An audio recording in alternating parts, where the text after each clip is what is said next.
Sesudah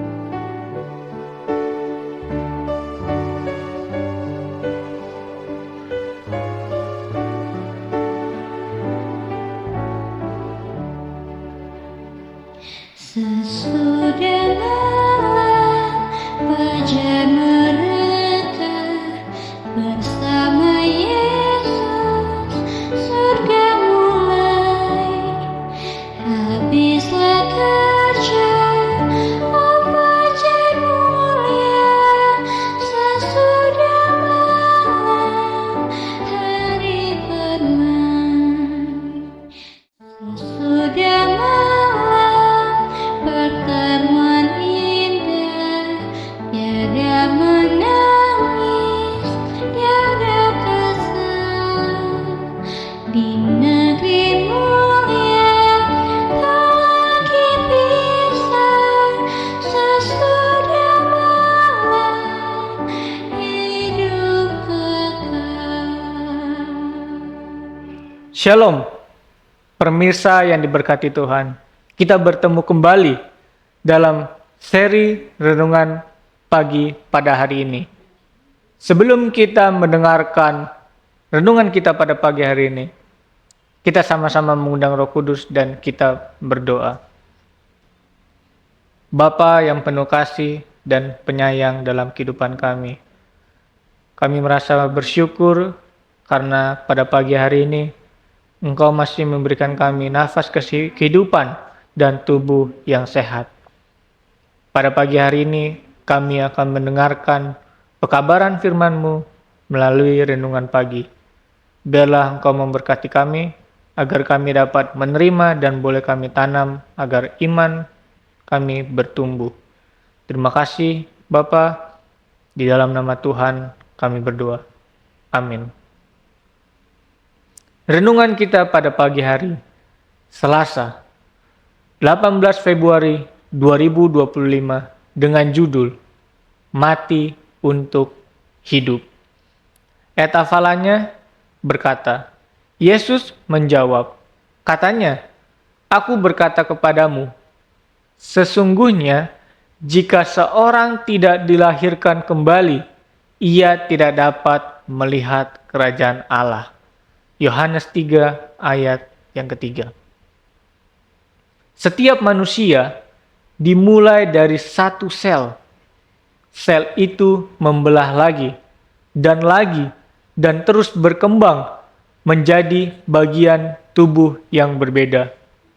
Tubuh manusia dewasanya terbentuk oleh lebih dari 60 triliun dari unit struktural materi hidup, yang memang ukurannya, bentuknya, dan juga fungsinya berbeda-beda, dan inilah yang disebut sel. Apakah Anda tahu berapa jumlahnya? Sekitar 600 kali lebih banyak dari jumlah bintang di dalam Bima Sakti. Begitulah luar biasa rumitnya kita. Setiap detik sel-sel dipenuhi dengan aktivitas, pembangunan, pembaruan, dan juga mendidihkan energi. Dan sel-sel itu bekerja sepanjang waktu, secara lambat dan juga dengan secara cepat.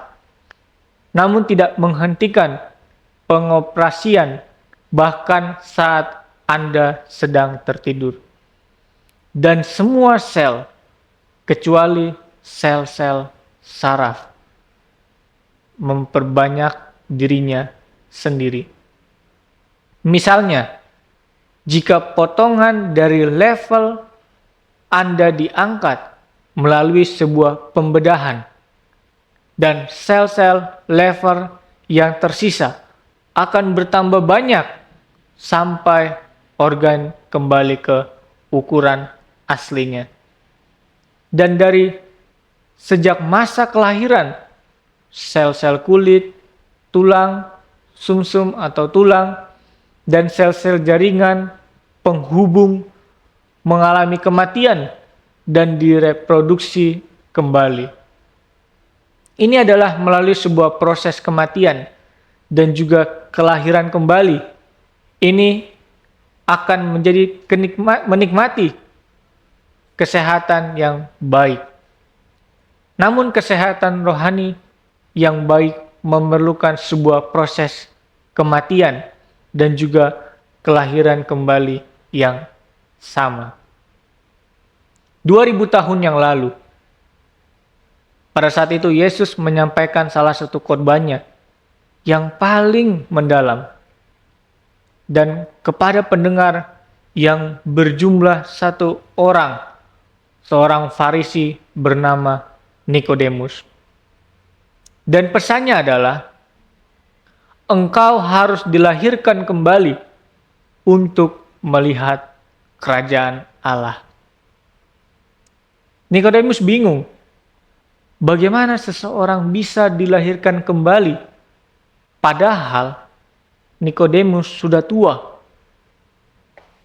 Tidak mungkin masuk kembali ke dalam rahim ibu untuk kedua kalinya.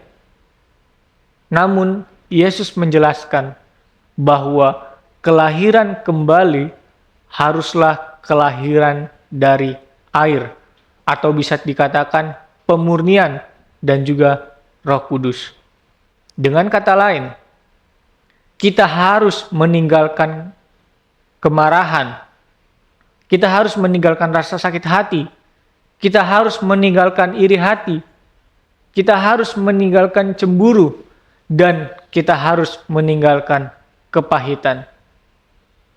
Apapun yang menjadi pemisah kita dari Tuhan harus mati dan dikubur. Maka Roh Allah akan menciptakan kita kembali.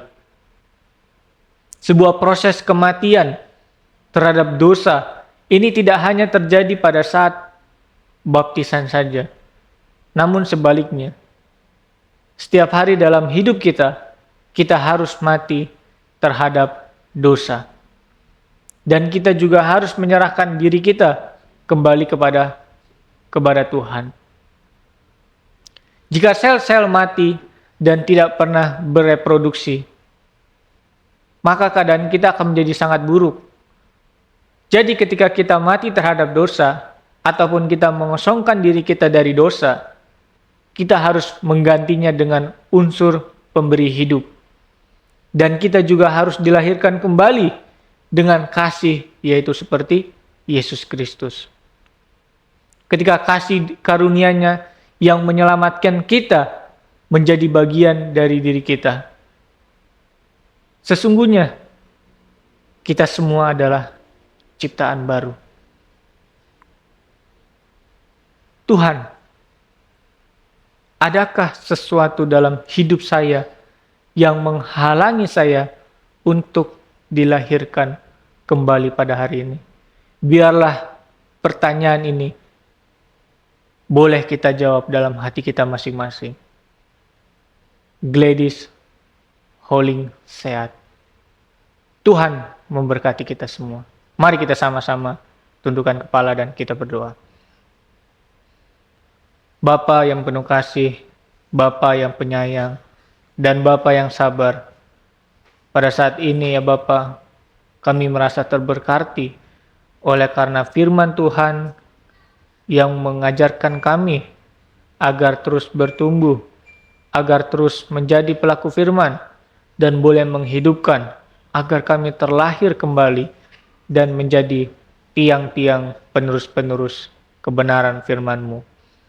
Ya Bapa, pada saat ini kami berdoa untuk para pemirsa yang ada di rumah maupun yang berada di luar. Biarlah Engkau memberkati mereka dalam kehidupannya. Biarlah Engkau memberkati pekerjaan dalam usahanya. Biarlah Engkau memberkati mereka dalam setiap kegiatan dan aktivitas yang mereka lakukan ya Bapa. Ya Bapa, kami juga berdoa, mungkin ada para pemirsa yang di rumah yang sedang sakit ataupun terbaring di dalam tempat tidur. Biarlah Engkau memberkati kesehatan mereka. Biarlah Engkau boleh pulihkan mereka.